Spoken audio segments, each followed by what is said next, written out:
নমস্কার বন্ধুরা, আপনারা দেখছেন দেশি মুরগি পালন বাংলা।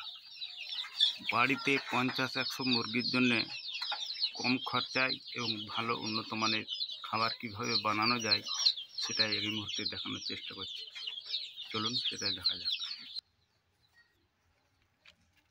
0 থেকে 1 মাস বয়স পর্যন্ত মুরগিকে এই খাবারটা খাওয়ানো যায়। এতে গম ভাঙা আছে, ভুট্টা ভাঙা আছে, এটা আছে চুন, এটা আছে ছোলার ছাতু, এখানে আছে সয়াবিন গুঁড়ো, এখানে আছে শুকা মাছের গুঁড়ো, এটা আছে খাবার সোটা, এটা আছে জোয়ান, এটা আছে সাইট্রিক অ্যাসিড, কালো জিরো, এটা আছে ডিমের খোসা চূর্ণ, গরম জলে ধুয়ে তারপরে পাউডার করা হয়েছে, প্রচুর পরিমাণে ক্যালসিয়াম পাওয়া যায়।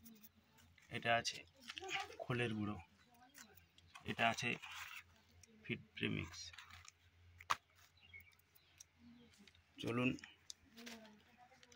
কিছু খাবার চালের মধ্যে এবং কিছু ধান, চলুন খাবার তৈরি করার পর দেখা যাক। নমস্কার।